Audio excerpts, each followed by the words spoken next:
The film begins by setting the scene in 1918, when a Japanese samurai named Miyamoto is fighting a kung fu master in Shanghai. Miyamoto won the fight and then issued an open challenge to all of China's best kung fu masters to compete against him. In other news, a kung fu master named Hui Yuanjia appears to have learned about Miyamoto's challenge. Yuanjia initially refused the challenge, but after being advised by his best friend, Noam Jinsun, who stated that the fight was an opportunity to demonstrate the spirit and strength of the Chinese nation, Yuanjia was willing to consider whether he would accept Miyamoto's challenge. Yuanjia appeared to be contemplating in front of his late father's altar, Huaiendi, after returning home, and suddenly remembered the events of 20 years ago. The scene then shifts to 1898, when Yuanjia's older brother, Yuanying, is getting married. Suddenly, a man in a hat appeared, who was the son of Yuanjia's father's former rival, and immediately disrupted the event. The man came to avenge his father, whom Huaiendi had previously humiliated. When the man was about to attack Huaiendi, Yuanjia quickly blocked the attack and fought the man. Yuanjia was also involved in a fierce battle with the man, eventually defeating him.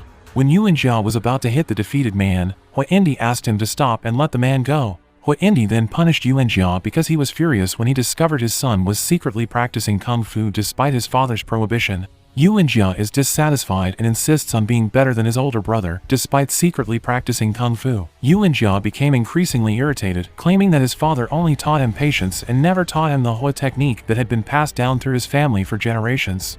Huaiendi slapped him, making Yuanjia feel even more disappointed, and then left the house. Meanwhile, in Beijing, Empress Cixi dispatched General Yuan to Tianjin, which was suspected of being a rebel hideout, and instructed him to kill the rebels immediately. Meanwhile, Jinsun was seen taking medicine orders from the ship at the Tianjin dock. Several of General Yuan's men approached him and demanded tribute from Jinsun. At the same time, a rebel named Li, whom Jinsun had smuggled in, happened to pass by with a rich girl named Yuan close by. They then inquired about Li with Jinsun, who informed them that the man was a healer. General Yuan's men then asked the man to treat him without thinking. Jinsun and Li became terrified, until Yuanjia arrived and distracted General Yuan's men by making noise and fighting against them. Li then gave Jinsun a letter from Fuxing, the leader of the rebellion planning an attack on the capital. Jinsun then asked Li to sleep in his place, and Jinsun later met Yuanjia at a diner and asked him to help plan the rebellion. Yuanjia appeared unsure, but in the end, he decided to help indirectly by opening a martial arts school, hoping that his martial arts knowledge would aid China's reform. Unfortunately, there is a requirement for obtaining permission to open a kung fu school, which is to challenge and defeat all kung fu masters in China. Simultaneously, at Jinsun's, assassins sent by General Yuan managed to sneak into Li's room and murder him. Li was then beheaded and handed over to General Yuan by the assassins. Everyone looked shocked and scared after the incident, including Mr. Yu, Yuan's father, who eventually broke off cooperation with Jinsun in the rebellion because he was afraid his daughter's life would be threatened. Yuanjia appeared in the morning and began challenging the kung fu masters to a fight. Chengdu College was his first college of choice. When Yuanjia arrived at that location, one of the most powerful students there immediately dismissed him, especially after learning that Yuanjia had not attended any college. The disciple also approached Yuanjia, who suddenly attacked him with a single attack, causing the disciple to faint. When the teacher saw this, he was embarrassed and refused to accept that his student had lost so easily. Without hesitation, the teacher attacked Yuanjia. The teacher appears to be overwhelmed by Yuanjia, and the teacher ultimately loses. Yuanjia announced that he would soon open Tianjin's largest kung fu school as a result of his victory. Yuanjia's victory was also well received by his friend when he returned to meet Jinsun. Not long after that, General Yuan and the troops of the empire appeared. General Yuan requested that Jinsun bring the healer they had introduced to treat the general, who pretended to know nothing about his men who had killed the rebel who claimed to be the healer. General Yuan's goal in asking this question was to determine whether Jinsun was involved in the rebellion or not. Jinsun looked confused to answer General Yuan's request, thus making General Yuan's men angry and tried to attack Jinsun, which was then blocked by General Yuan. Yuanjia, who refused to accept his friend's treatment, then attempted to defend Jinsun in front of General Yuan. When General Yuan and his troops saw this, they decided to leave, believing Jinsun was also involved in the rebellion. In the evening, Yuanjia began teaching kung fu to Lu Sheng, who always followed him, thereby making Lu Sheng Yuanjia's first disciple. Yuanjia began teaching him the fundamentals of kung fu. At the same time, Yuan and her maid arrived to see Jinsun. Yuanjia, who was quietly watching Yuan, seemed to be interested in her and pleased with her arrival. Even Yuanjia didn't mind competing with his disciple because it turned out Lu Sheng was also interested in Yuan. Yuan's arrival at Jinsun's house was to inform Jinsun that she and her family were leaving Tianjin soon to avoid threats from General Yuan and the Empire, who suspected they were siding with the rebels. The next day, Wan Wu, the kung fu master from Jingmen College, decided to retire and hand over his title to his best student, Yuan. During the title handover, General Yuan appeared and began to provoke them by telling them that Yuan Jia was the strongest person in Tianjin and could not be defeated. After saying this, General Yuan and his men left. Wanwu, feeling challenged, then requested that Yuan confront Yuan Jia. Yuan also sent Yuan Jia a letter of challenge, challenging them to a life-or-death battle.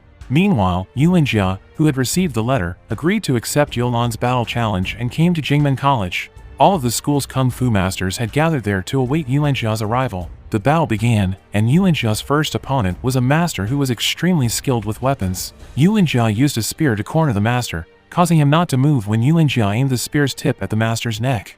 Yuan Jia claimed that defeating the master was simple. Yuan Jia will face a blind kung fu master who is an expert in the Wing Chun martial arts in the second battle. Yuan Jia decided to cover his eyes with a cloth to make the fight more fair. The fight started when Yuan Jia attacked the kung fu master, and he easily defeated him. Yuan Jia then went to meet the next kung fu master. Yuan Jia had to fight a master who mastered the drunken god move in the third battle. The fight takes place on several bowls arranged upside down as a foothold. Neither of them should break the bowls while fighting. In the end, Yuan Jia won the fight again because the drunken god master stepped on one of the bowls. Before leaving, Yuan Jia saluted his opponent. Yuan Jia must face the next kung fu master, Yuan, in the final battle. Yuan Jia initially refused the fight after learning that her opponent was a woman. Yuan, on the other hand, threw her weapon at Yuan Jia and continued to attack him with the sword. Yuan Jia had no choice but to fight Yuan, who eventually lost after being kicked by Yuan Jia. When Yuan Jia approached Yuan, who was standing near a window, he noticed a shadow behind the window, and Yuan fell and was declared dead. As a result, everyone in the school accused Yuan Jia of murdering Yuan. Not long after, General Yuan appeared and defended Yuan Jia, claiming that the Kung Fu School's challenge letter was a life-and-death challenge agreed upon by both parties. Yuan Jia was granted permission to open a Kung Fu school as a result of his great victory. When Yuan Jia was about to leave, General Yuan invited him to join him and serve the empire. However, he was uninterested and rejected General Yuan's offer right away. When Yuan Jia returned home, he discovered his living quarters in a state of disarray. Yuan Jia saw Lu Xing tied to a pole and immediately aided his disciple. After that, Lu Xing informed Yuan Jia that General Yuan and his troops had come to his house and kidnapped Jin Sun. They went straight to the Yu family's house, which was empty, as if it had been abandoned by its owner. Mr. Yu and his family, Yuan Jia and Lu Xing assumed, had left Tianjin. Mr. Yu, in fact, had been murdered by General Yuan before he and his family were able to flee Tianjin. Meanwhile, General Yuan is holding Yuan hostage. General Yuan, on the other hand, was questioning Jin Sun about the rebels' headquarters. Jin Sun told him flatly that he would not be able to defeat them, emphasizing that the Xian dynasty would be destroyed soon. When General Yuan heard this, he locked him in a room. Meanwhile, Wanwu appears enraged and decides to exact revenge on Yuan Jia after learning that Yuan Jia has defeated all of his school's kung fu masters and killed Yuan. Yuan Jia received a letter from his family the next day informing him that his father was ill. Yuan Jia wanted to go home, but he was forced to put it off because he believed that saving Jin Sun was more important at the time. Meanwhile, at home, the sickly Huayendi was looking forward to the arrival of his son. Jin Sun had now managed to untie his bonds using pottery shards at the location where he was being held. Jin Sun carefully left the area and planned to visit Mr. Tan, who was also involved in the rebellion. Jin Sun's escape was revealed to be part of General Yuan's plan. Knowing Jin Sun had fled, he directed his troops to follow him. Meanwhile, when Yuan Jia and Lu Xing meet Master Tan, Wanwu unexpectedly appears to see Yuan Jia with his students because he wishes to exact immediate vengeance. When Yuan Jia saw this, he calmly told Wanwu that he was not Yolan's killer and invited him to join him in uncovering the truth behind Yolan's murder. Following that, Yuan Jia and Wanwu went to see General Yuan, while Lu Xing led Mr. Tan and other guards to a safe hiding place. When Yuan Jia arrived at General Yuan's residence, he was immediately surrounded by dozens of General Yuan's men, as well as Wanwu, who had hidden in a rickshaw before finally emerging when he learned that everything was General Yuan's plan, including the murder of his student Yolan. The battle finally began, with Yuan Jia and Wanwu facing dozens of General Yuan's men. Jin Sun also joined Mr. Tan's group at the same time. Because General Yuan's other troops knew Mr. Tan's group was leaving, they attacked and pursued him. When Yuan Jia and Wanwu were fighting General Yuan's men, Wanwu asked Yuan Jia to protect Mr. Tan while he dealt with General Yuan's men. Mr. Tan's group was now surrounded by General Yuan's troops, who attacked them right away. General Yuan's army had defeated Mr. Tan's bodyguards by the time Yuan Jia arrived. Mr. Tan survived, but Yuan Jia was unable to save his first disciple, Lu Xing, who was stabbed with a sword in order to save Mr. Tan. At the same time, General Yuan successfully incapacitated and then killed Wanwu.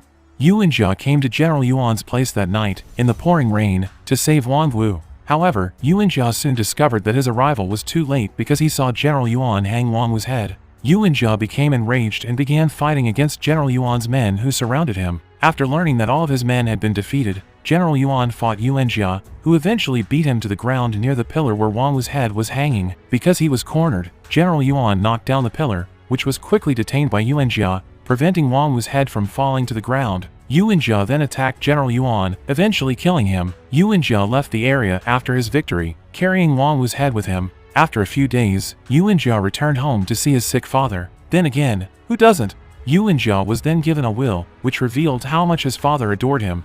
Yuan Jia also received a book of his moves, which would be more useful if the user's patience was truly trained. That was why his father had not given Yuan Jia the job, because he wanted to teach his son patience first. His father stated in his will that Yuan Jia could establish a martial arts school that would become a well-known martial arts school throughout China. Yuan Jia finally awoke from his daydream when he returned to the present. Yuan Jia decided to accept the challenge from the Japanese samurai after finishing his prayers in front of his late father's altar. At the end of the film, Yuan Jia is shown entering the battle arena and preparing to fight Miyamoto.